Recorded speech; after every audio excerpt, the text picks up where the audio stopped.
Hi, and welcome to That Cancer Conversation, the podcast from Cancer Research UK that brings together the science and the stories behind cancer with me, Sophie Wedekind. In this episode, I'm exploring a cancer treatment called radiotherapy.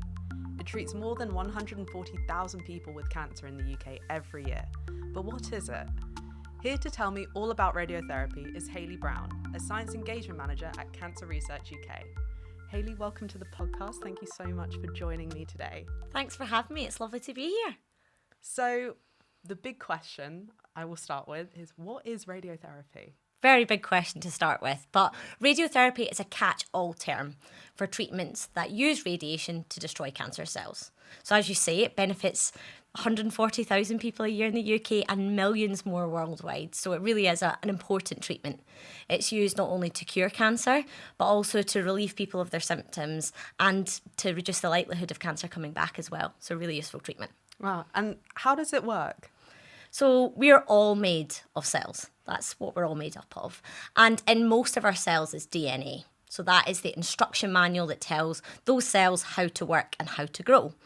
And if we damage that DNA, if we make sure that instruction manual can't be read, then cells are stopped from growing and can even be destroyed. And that's what radiotherapy targets.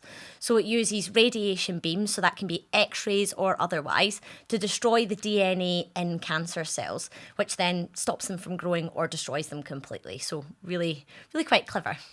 I think a lot of people will hear radiation. They might associate that with being a negative thing. How is it used as a treatment? So the way it works is that radiation beams are aimed at the body, where the cancer is, and then they're used to destroy the cancer cells. So the most common form is X-ray radiation. So that's the most commonly used form of radiotherapy here in the UK. And what that does is it uses a specialised machine called a linear accelerator, quite swanky name, or a LINAC, and those aim high energy X-ray beams at the cancer cells. Now, the aim is to destroy as many of those cancer cells as possible, but whilst the radiation is being aimed at the body, it can also damage some healthy tissues that are surrounding it, and that's what causes side effects. But radiographers that give radiotherapy are really clever people, and they can tailor the treatment to the person. So they can change the angle it's coming at, they can change the duration of the beams, and that helps to reduce side effects as well. So this is us harnessing the power of radiation for good. And it's quite a targeted treatment then. Absolutely, and that's what our researchers are doing. They're trying to make it even more targeted and even more precise. If you think about it, chemotherapy drugs that come in either orally or through an IV perhaps, those have to travel all around the body before they get to the cancer. Whereas we're directing beams at the cancer cells, so it's as close as possible as we can get is where the radiation's going. And what differentiates someone from their line of treatment being, say, chemotherapy and surgery to being radiotherapy?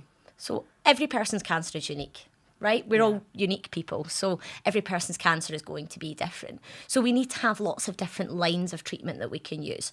So we want as many advanced technologies as possible. So radiotherapy is one of them, but we also need things like chemotherapy, immunotherapy, surgery, all the tools possible so that doctors can decide exactly which treatment is going to be best for which person. And they can be used in combinations as well.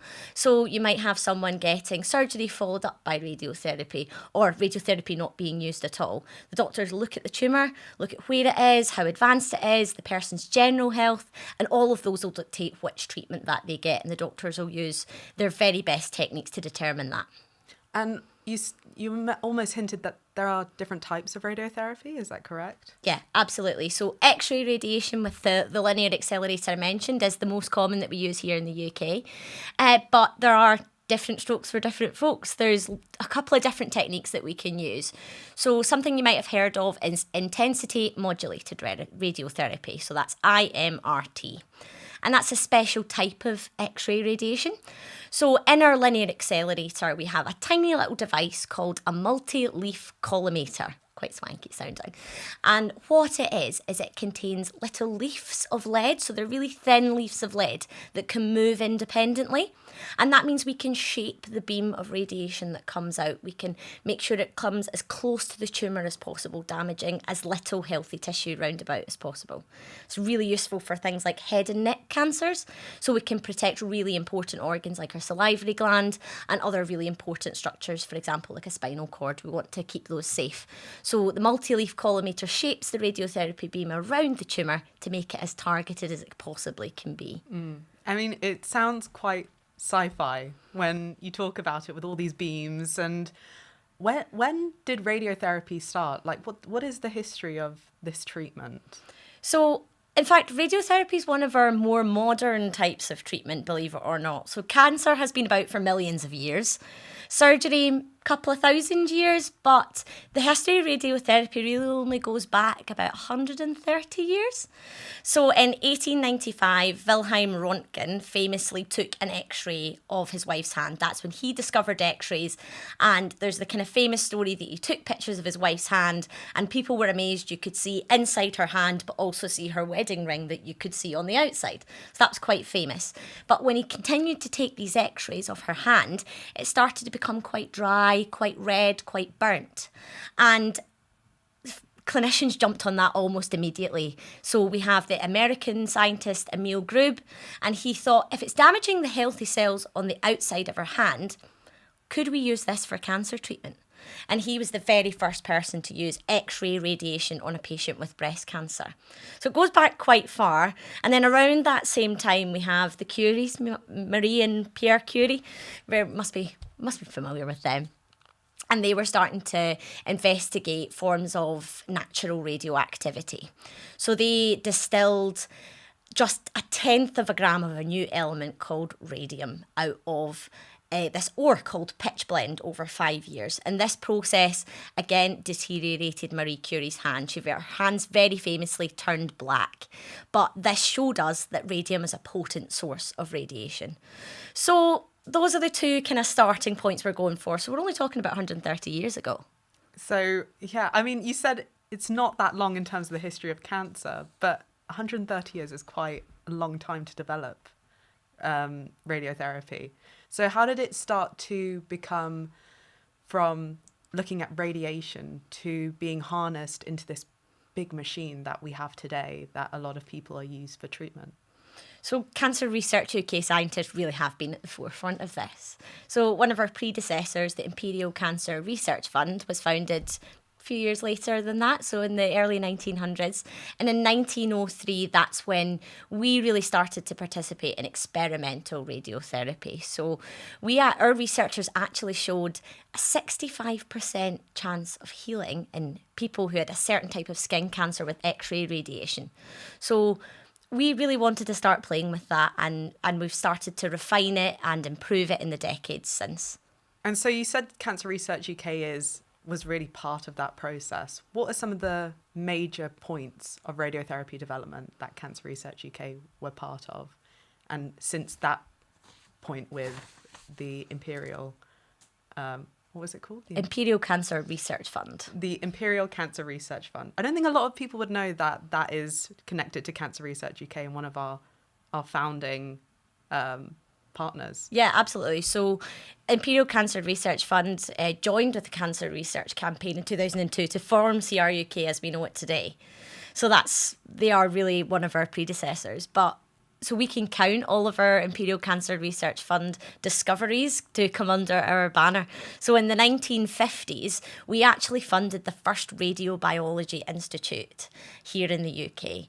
And that was the Gray Laboratories in London. And that was basically to explore radiotherapy and continue to learn how to understand it, to control it, so that we could improve radiotherapy as a treatment. And really thinking about it, that's only 70 years ago. We've came a long way since then, just even then. And then a couple of other milestones. If we go through them all, we'll be here all day. But in the 1980s, we were really, really fundamental and played a really fundamental role in the development of intensity modulated radiotherapy. So that IMRT we spoke about earlier on. Right. And at the turn of the millennium, we were the first people to fund a trial for IMRT in prostate cancer in the UK. So really big milestones. And then even more recently in the 2010s, we funded some really pivotal trials trying to refine radiotherapy as a treatment. So we have the START trial, which was for breast cancer, and the CHIP trial, which was for prostate cancer. And this looked at giving radiotherapy in fewer but higher doses to see if that was just as good as what the standard treatment was at the time. And really positively it was, and could actually help provide less side effects for the patients as well. So we've been fundamental in the understanding of radiation and radiation research. We've been important in creating new types of radiotherapy, and we have also been instrumental in improving it generally as a treatment as well. So we've had a massive role over the last 100 years and still continue to. Well, I was going to say, so it doesn't stop there really. What are we looking to in the future to keep improving on radiotherapy treatment? So we always want to keep improving. Look how far we've come in 100 years. Imagine where we're going to be in 100 years from now. So we want to make sure we keep improving it, refining it, making it more precise, even more targeted. Because radiotherapy still doesn't work for everyone. Every person is different. So we want to make sure that we can maximise the value of radiotherapy. We want to understand cancer more, understand how different types of radiotherapy work, so that we can really make sure it works for more people. So that's what we want to see in the future. We want treatments to become more precise, and we want people to experience less side effects. So that's what we're looking to do in the next 100 years, maybe a bit sooner than that. Maybe a bit sooner, yeah, because I'm thinking, does AI play into this now that we're using AI treatments? Absolutely, and I think it would be amiss to mention some of our Scottish research. So I'm going to throw a little Scottish research example in there. So we've got Dr. Campbell Roxburgh in Glasgow is actually using AI to improve treatment for people with rectal cancer. So what he's looking to do is using a non-invasive tool to help doctors determine the best treatment. So as I said, loads of different treatments out there, and doctors want to use the best, want to find what the best one is going to be for each person. So he's using AI and creating this new non-invasive tool to determine what that best treatment is. So we want to be using everything that's out there, including AI, to continue improving treatment for people with cancer. And why is it important for us as Cancer Research UK to invest in improving current cancer treatments? So as we said, not every treatment works for everyone, and not every treatment is successful for everyone as well. So we want to make sure we can continue improving treatment, making it more precise, making it work for more people, so that more people can not only go on to live longer lives, but live these better quality lives in their survivorship as well. And that doesn't just stand for radiotherapy, that stands for all the treatments we've got out there as well. We want to make sure all of our treatments, whether combined or on their own, can be more precise and more effective for people living with cancer. Brilliant. Is there any other projects that come to mind that you're really excited about from a science engagement point of view at Cancer Research UK? What a question. We've got a massive portfolio of radiotherapy research out there, so I'll need to be quite picky. So we fund about £20 million worth of radiotherapy research every single year. So there's a lot to choose from. Going big, we fund our RadNet, so that's our radiation network. So in 2019, we decided to establish this network of radiation researchers across the UK. We invested £56 million into it across 5 years, and that's really bringing together the very best minds in radiotherapy. And in 2024, we invested another £24 million, continuing that legacy of pioneering research that we started away back in the early 1900s. We want to see that keep improving. And then to pick up on some of our pivotal trials that we spoke about, we're still running pivotal trials. We're funding Dr. David Thompson in Manchester. He's running 2 very large trials into proton beam therapy. So that's our Torpedo trial and our Protus trial. And that's trying to see if those can be used. We can use proton beam therapy to better treat people with head and neck cancers as well. And interestingly, Torpedo was the first ever clinical trial example, of beam therapy in the UK. Wow. So really like ahead of its time. Absolutely, and the team up there are working on some really good trials. So that's an exciting milestone of the future, I think. And a lot of these projects that we fund into, I mean, I can imagine they do still take quite a considerable amount of time to start seeing those results and those improvements in clinics as well. I guess in terms of investing and people who are donating to Cancer Research UK, you know, why is something like regular donating so vital for us when, you know, we have these sorts of projects that we're funding? Absolutely. So you've got something like our RadNet that we fund for 5 years and are continuing to fund for 5 years. And we can only commit to that because we know that someone is continuously giving us that money. They're continuously committing to us. So we can fund large scale, what we call infrastructure projects like RadNet. So that's the engine that sits beneath all of our research. It provides the staff, it provides the facilities, and we can only do that by knowing that the money's going to come in every year. And that's only possible with people that continuously give to us, and it ensures that we've got the foundations laid for the research breakthroughs of the future. Mm-hmm. And it's kind of that sort of thinking that got us to this point, and imagine what we can get to, like you said, in half the amount of time, and what developments can happen. Hayley, thank you so much for being on today's episode and sharing all your radiotherapy knowledge with us. Thank you so much for having me. It's been great.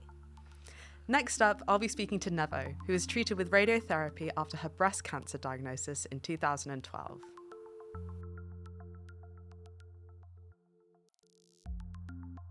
Over 1 million people in the UK have received radiotherapy over the past decade to help treat their cancer. To continue the conversation on radiotherapy, I'm joined by Nevo, an image stylist consultant from London who received radiotherapy as part of her breast cancer treatment. Nevo, welcome to the podcast. Thank you so much for joining me. Thank you. So you had breast cancer. When were you diagnosed, and what signs and symptoms did you notice? I was diagnosed in 2012, and I didn't have any signs or symptoms. The one thing that happened was that I discovered a lump accidentally on my right breast. And that happened because I was talking to my husband, who was sitting in front of a computer, and I asked him to send something to me. But at that moment, I leant over him to point out this item. And on my way back to upright position, my thumb brushed the top of my breast. And I actually gasped because I'd never felt anything. My front was always very clear.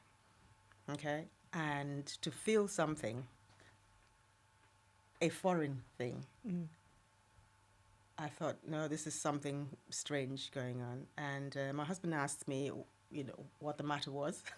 I said, no, nothing. And I just carried on talking to him. Then I went into the bedroom, stood upright at that time, and began to search for the lump and couldn't locate it. So I leant forward again. Something prompted me to lean back to the position that I was in when I discovered the lump. And that was how I found it.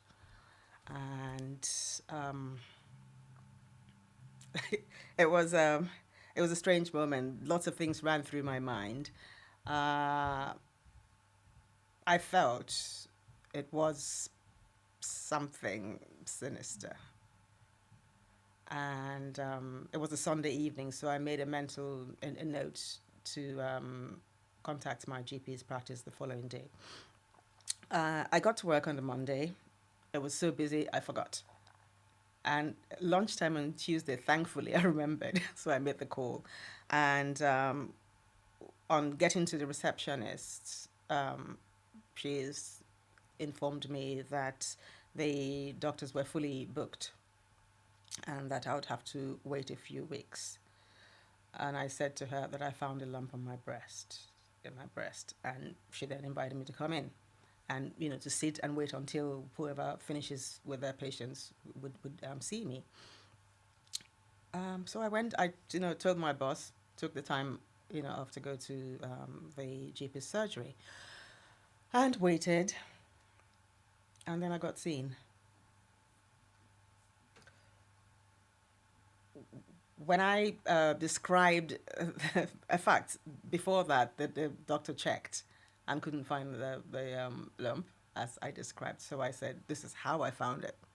And I did the same thing, and he then detected it. He went, this is very unusual. This is not like, something we've seen before. And again, that, of course, sends alarm bells. Like, oh, God, no. But then he said he would refer me to hospital. And within a few days, I got a call and then went to see a consultant. Again, I went through the same process of doing that again. And he decided to send me to imaging. Unfortunately, they'd closed because I think at the time I got there was sort of fairly quite late in the day. So I think I went back the following day. And so, and then just, through the process, again, that same, this is very odd, this is very unusual. And then she said, she'd do a biopsy.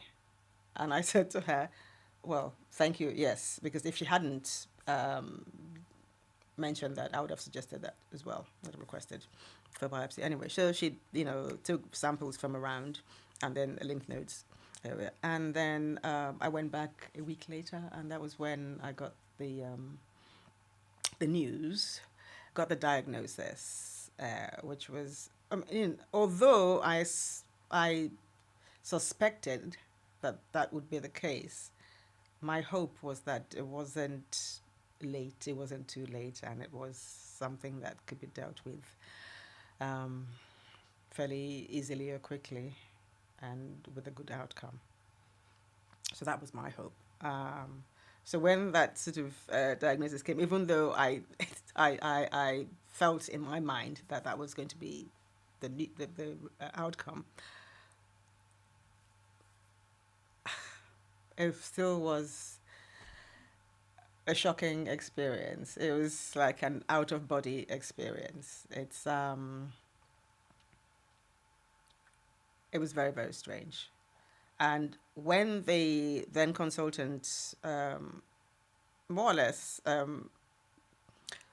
congratulated me for acting quickly and said to me that things were going to, he was going to see that things were, moved on quite quickly, that I was lucky, it was early stages. And after that time, it was still sort of, news that things have, advanced and people no longer died from it if they acted swiftly. And of course, depending on the type and, what stage and all that, there's other things to be taken into consideration. But still, it was shocking. And then I remembered a little while before that, there was a front page news on one of the free newspapers of that time. I think it was London Light or something. I can't remember. With this big front page news of how the treatment for breast cancer had, moved on, as advanced. People no longer died from it. It was, depending on, again, the stage and when people showed up, presented. That then encouraged me, coupled with the fact that the consultant was saying to me, this is early and we can do something. And that sort of calmed me down a little. Yeah. Was it almost like a different hope that, like, before it was a hope that maybe it wasn't cancer that you had felt, and then it was, well, there's hope that this has been caught early and that people aren't dying from it as much as it used to be, and treatments are now moving forward? Yeah. Yes, it was that hope. But is that the first thing of, feeling instinctively that this was not right and it probably was not going to be benign. But then the hope that that it was, it wasn't going to be, and that the hope that if it were a cancerous tumor, then let it not be be that it was a late stage, presentation. Then, so that's the hope step one. Hope step two, there is so much being done. The research, there's so many advances being made. Things have progressed. People no longer, died from it. If it's caught early, it's treatable, and depending on the stage, things are manageable and all that. So there's that hope, there's that positive, there's that hope that, okay, bad as this news is, or as it was, there is hope. Yeah. And trusting in your doctors, Yes. in the researchers Yes. that have made these treatments. Exactly that. Because without them, where would we be? And I think, Cancer Research UK has done so much in terms of, the research, the advancements, the making sure that the radiotherapy treatments, for example, are, not as harsh as before, that they're getting, friendlier. They're no longer sort of as damaging as, they were in the past, even though they did some good of killing the cancer, but then still damaging things. So things have advanced so much. And I'm so grateful for that, you know. So they trust in the medical profession, the medical specialists, the hope of my faith as well, coupled with the treatment, is what sort of, kept me going. Yeah. What was your treatment? What did your doctors recommend? Yes, I had a lumpectomy, and then they also took 3 lymph nodes for further analysis. And so then the other course of treatment was radiotherapy, and followed by the drug tamoxifen for 5 years. So that was sort of the course that I took. I was afraid, because I'm a human being. Yeah. Yeah, so Natural. there is that fear, and alongside it, hope. Yeah. And it was We can have both. it's all like a new language as well. Yes. Had you heard of radiotherapy before? I had, just because one of my friendship groups, went through it a few years before me, and actually she was very helpful in preparing me for what was to come. Our treatments were different, okay, but at least she prepared me. So I had heard of radiotherapy, but not to sort of understand the ins and outs and what it would do to me, or how I was going to experience it. That I didn't know. I just knew that radiotherapy was part of breast cancer treatment. And I just sort of waited until the time came. Yeah. Did you feel like, because some people sometimes will want to feel to Google and to research, and maybe some people don't feel like they want to research. They kind of just want to trust the next step and look at the next step. I didn't do too much research. I sort of, did basic things. But I think probably the reason why I didn't do a lot was because I knew somebody who had experienced it. And this is one of the good things about knowing somebody who has actually had an experience. Of course, we're different, but the trauma is the same of receiving the diagnosis. Yeah. The fallout of the treatment, more or less, So it was good to see somebody, to be able to have that conversation with somebody who's actually had the treatment, who'd experienced breast cancer and then had the treatment. Yeah. So, and I felt, for me, I wanted to, it's good to do the research, statistics, facts, figures, blah, blah, blah, but I wanted a real human being. Yeah. And I think that is very important, which is sort of one of the reasons why, I began to share my story, because people need to see. Not everyone has to share. It's not for everybody, but you need to see and know that other people are there.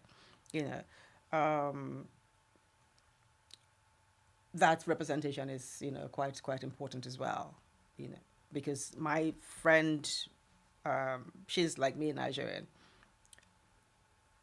I wanted to hear from everyone, but then I wanted to hear from somebody who was like me. Yeah. And not many of us were speaking at the time. You know, thankfully, things have moved on. Lots more speaking, but there's still a huge number not showing up, just to, I guess, encourage people. And did you feel like you could talk about it with your family, or was it, because it must have been very helpful to have that support of someone who's experienced it, so you could connect on an emotional level of what you were going through, and not think about how much you want to tell people about what you're going through who haven't experienced it. Yes. When did I start telling? I didn't tell, apart from this person whom I told when I got the diagnosis. I didn't tell anyone else until after the surgery, the evening when I got home. You know, after waking up from drug-induced sleep. Then I began to tell people. And there were very many reactions, which I found, you know, quite puzzling at the time, annoying. So all kinds of reactions for, you know, ranging from somebody started yelling on the phone and crying, and I had to say, "Why are you crying? Were you the one diagnosed? Did you have the operation? I'm the one who's had this, you know, operation. Am I crying? I'm only informing you." You know, sort of thing. And another person, when I explained, said, "Oh, as though I had accepted it. It's not of God." But I then said, "Well, it was there. It's no longer there. I've just had an operation. I can't undo something that actually happened. You know, there's no point in denying it. It happened. I'm a woman of faith. And I know it happened." As well, going into the sort of veering a little into biblical things. Faith without works is dead. You have to have the faith and then do what you are supposed to do, because no action then is useless. Yeah. You know? And it was you, when you had that, when you felt something was different, it was your action that got the diagnosis. Exactly. You know, I didn't go and say I was going to pray it out, or I was going to do nothing. I had to do something. Yeah. And that was, again, one of the things is about knowing your body, knowing what it looks like when you look in the mirror. I always encourage people to look in the mirror naked. There's nothing, it's your body. You own your body. It's not anybody's body. It's yours in the privacy of your own home. Look at yourself. And then, so once you know what you look like, then know what you feel like. Because when you're having your shower, you're moisturizing, whatever, you can feel yourself when you're doing whatever. So you know if this bit feels this way today and tomorrow it feels differently, you need to look at it. Okay? And if nothing, you know, seems right, then act. And I say to partners, in moments, you know, if you feel anything in one another's bodies, say something. Yeah. Do something. Encourage the other. Push them. And it was also like having your friend who spoke openly about it. Yes. Yeah. Where if more people speak about it. She spoke to me, because when she was diagnosed she was kind of a bit too quiet, and then some friend, you know, I found out about it and I approached her, and, you know, I encouraged her, supported her, you know, and where I could. So when it came to my turn, I knew this person at least is there to give me an in-depth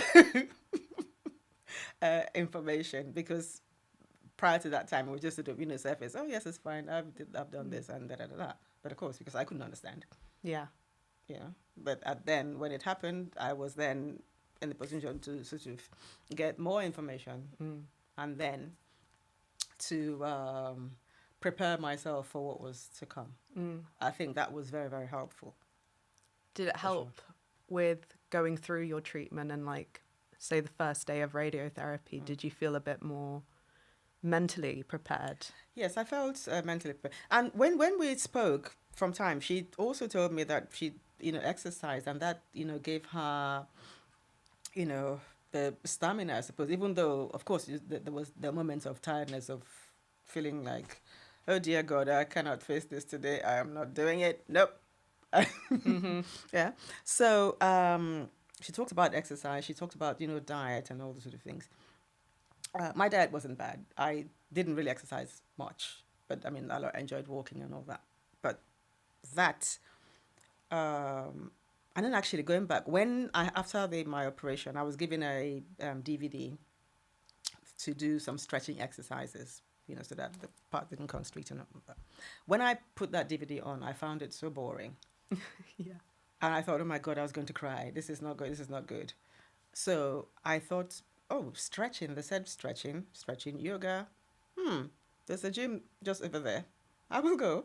So I went there and explained to say, this is what's happening and this is what I would like to do, da, da, da. Anyway, I registered, went to the first class, spoke to the instructor, and then, she gave me modified moves. And I did that. And before I knew it, I saw Pilates. I went to Pilates. I only used because this is the bit that was, in trouble. So everything else worked. So I did that. And then I saw Zumba and I thought, ooh, I love dancing. So I joined us in the dancing. And with that, so that was so I had to wait for 2 weeks because after they took the lump for further analysis, so they said 2 weeks before I would get the final results and then the course of treatment.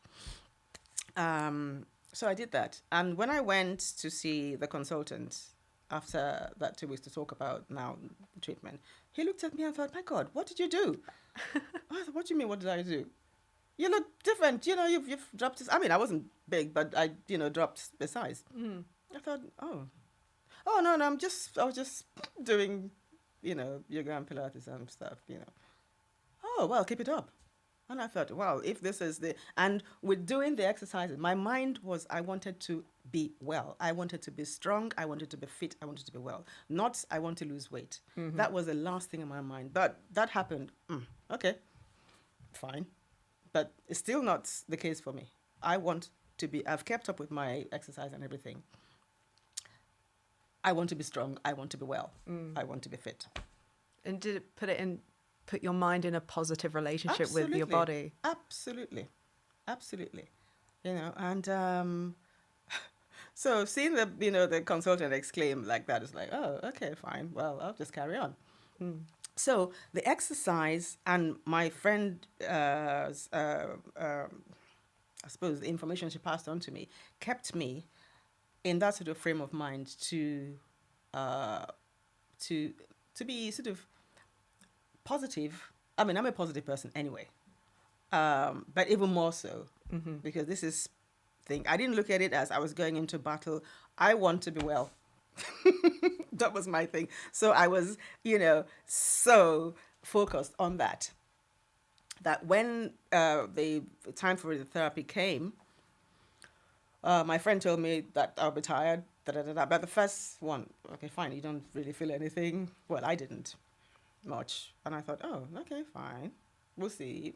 And then I think it's probably maybe a few days later that I noticed that, I didn't have much energy. So, and I almost wanted to sort of beat myself up about that. Why am I so tired? Why? Because I forgot about all those things. Those things fly away from your head. It's just like, why are you tired? Just, get on and do it, And I found that I couldn't. And then I got to the stage where something clicked in my mind to say, pick your fights.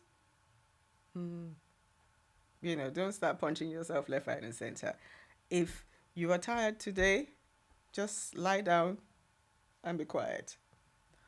And I learned that when I woke up during that time, and I felt like, I could spring out of bed and do many laps, that was when I would do everything.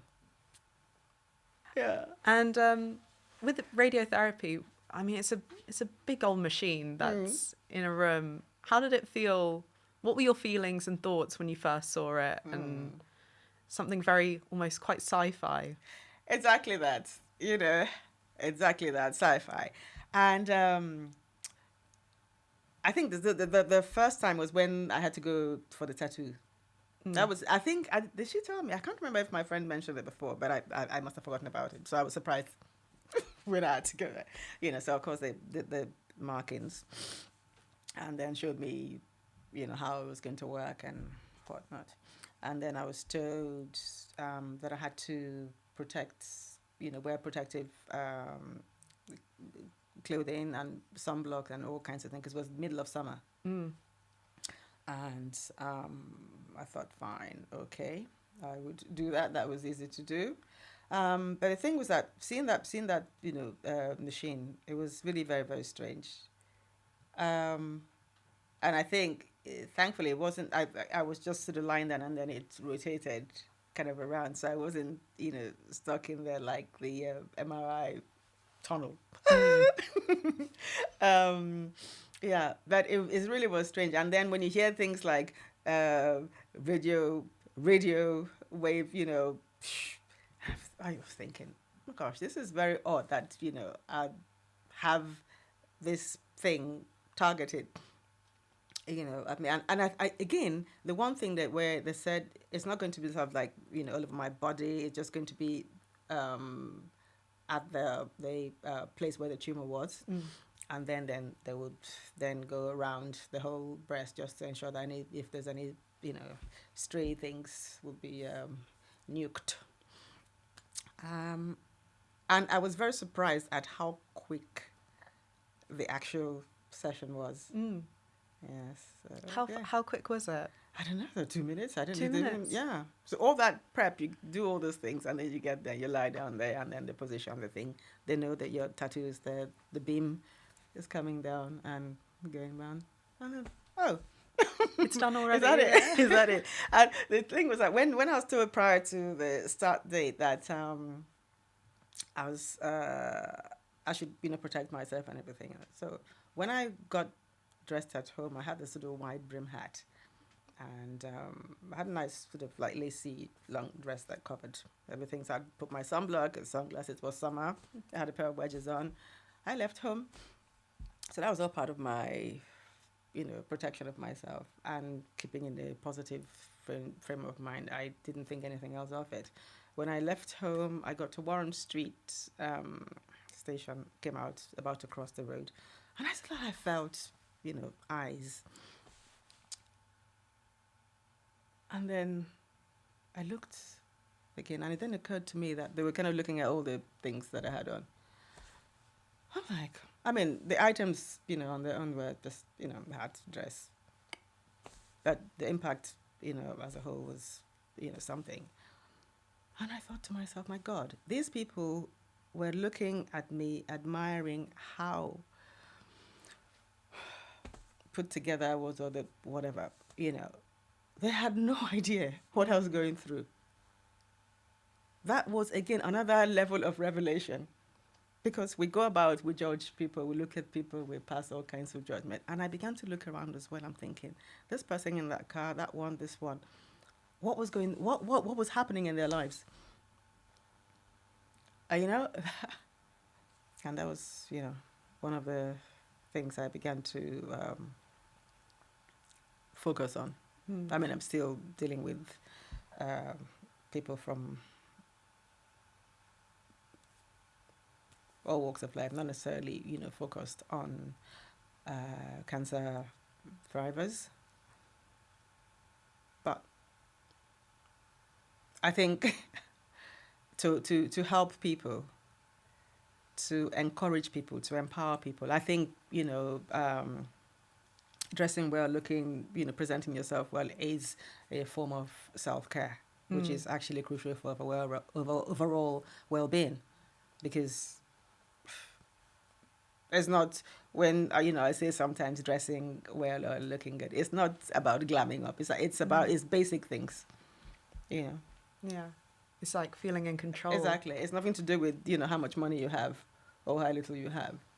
I was brought up, for example, get up, shower, wash your face, do your this, brush your hair, moisturize, iron your clothes, make sure your clothes fit you properly. You can do that from any grade. Mm-hmm. And that's, is quite empowering to know that you can go somewhere and people are not looking at you thinking, oh, she's been ill, poor thing. Mm-hmm. We don't want that. We want people to be helpful, to be, good to us. We're human beings. Human beings love. So that is what we should be operating in anyway. Yeah.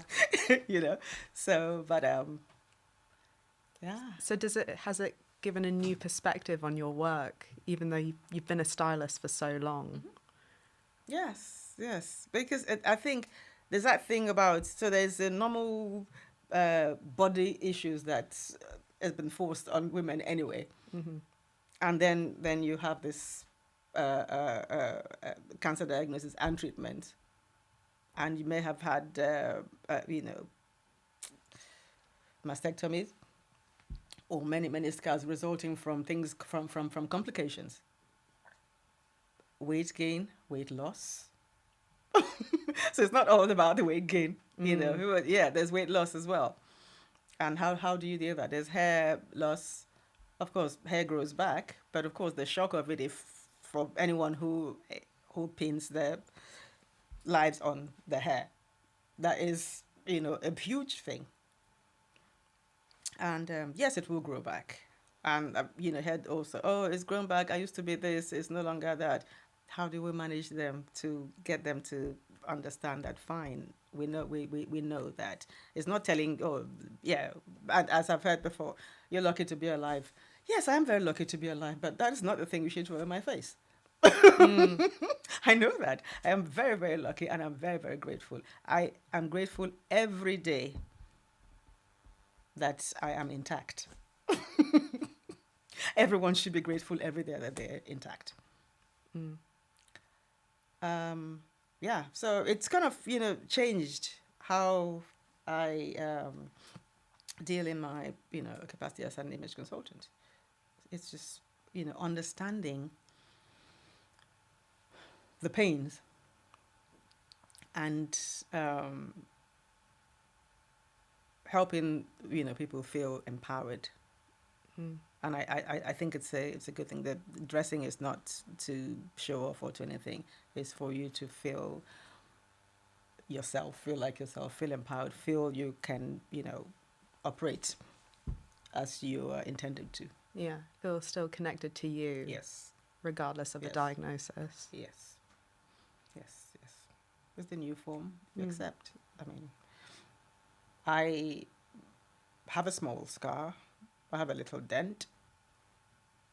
It's troubled me for a while. But then I thought, wow, I am here. I am, in good nick. I'm grateful. It's really nobody's business but my own. And for those who are happy that I'm around, I am with them. Anyone else? And the one thing also I learned through all that this experience is that surround yourself with good, helpful people, those who have your best interest at heart. Anyone who causes drama, if you can't get rid of them, keep them at arm's length. Including family.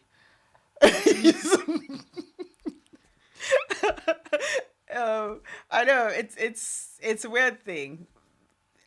That sort of realization that people in your life whom you thought were all part of a, solid group. You see people falling away. But then again, I've understood too, some people were afraid. They didn't know what to say. Yeah. They didn't know what to do.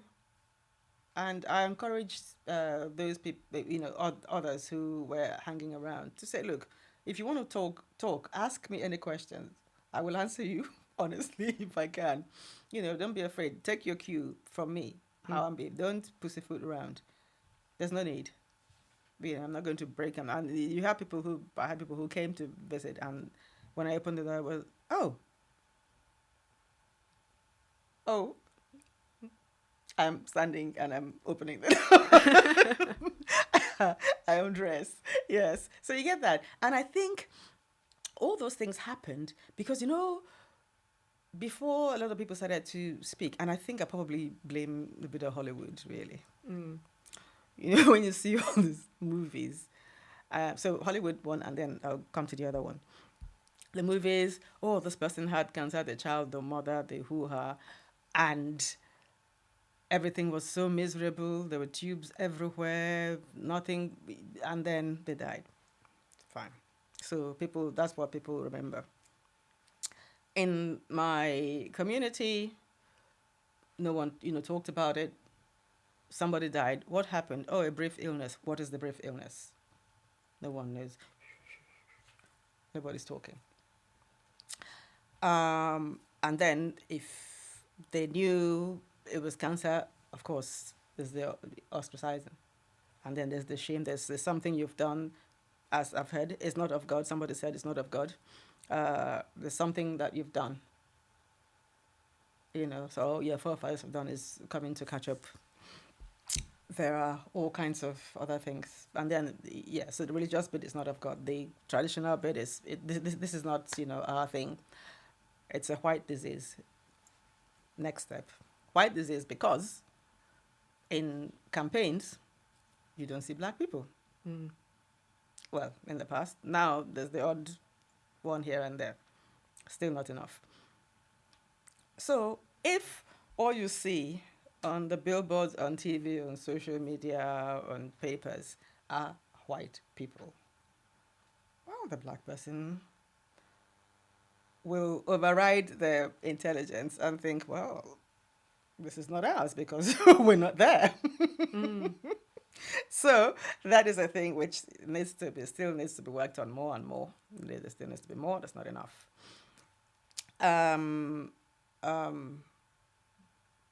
What else? Yeah, so there's all that. So if you don't see yourself, then of course you're not going to accept that. And then the religious bit of it, God does not give his children cancer. It must be something you've done. The preachers, they need to, discourage that kind of thinking and encourage people to come up and speak and invite people to speak, so that the congregation will see that this is somebody. Again, as said before, not everyone has a good outcome, but people still need to see that if action is taken quickly, depending on the type, and again, all those caveats, things go well. There's always, mostly a good outcome. So in churches, people need to preach and teach these things properly and show all kinds of things in people. And the campaigns need to reflect more. People from my community need to, I say again, back to not everyone has to speak, but everyone needs to see and hear. So those of us who are willing to speak up, let us stand up and speak, and let's, be used as much as possible so that there's that visibility. Yeah, it creates a community aspect to it, and that's what a lot of people rely on for support. Exactly. Because without all that, it's going to be difficult. Yeah. I share as much as I can, within my network and community. Again, it's up to each person to, make use of those things available. I hear also of, I had a good, in a bad situation, I had a good experience. I think that makes sense. Yes. Okay. So my consultants were very, very good to me, are still good to me. My breast care team, nurses, everyone, I didn't have a problem. So I think the one thing that almost was a problem was when I was talking about the course of treatment, because at that point I, was in my 40s, and I was thinking maybe there was a way of, children and all that sort of thing, and the consultants sort of, said something to me. Oh, again, more of that, like, I should be happy to be alive. I shouldn't be, think about that. So that was kind of like, But apart from that, it's fine. I've sort of, made peace with the, fact that we don't have kids. Not everything is for everybody, So yeah. But on the whole, a good treatment, good everything. Yeah. It's good. Yeah. And how does it feel also to maybe see the progress in the research area while being a volunteer for so long? Yes, it is amazing. I think they're doing, Cancer Research UK, doing a fantastic job. I mean, with all the research that they're sponsoring of research in different areas, to ensure that even using AI plus, it's amazing. Honestly, I'm looking forward to sort of knowing much more of, what is to come. Yeah, I really think it's fantastic, and I will encourage people to please keep supporting, because without Cancer Research's life, great work, I wouldn't be here. Lots of people would not be here. So there's just so much to do still, and I'm very, very pleased that they keep advancing. More research, more new ways of ensuring that the treatment, the radiotherapy, is more friendly and targeted, and we're spending less time. I had a month, and I was told not long ago that people don't have a month these days of radiotherapy treatment. That's amazing. Yeah. That is fantastic. So yeah, and it means that more people can benefit. Benefit, and also just allow that trust to just take over and not have to think about all the terminology in the research. Yes. They can trust that the research is handling it for them. It is definitely, it's handling it, it's working, it's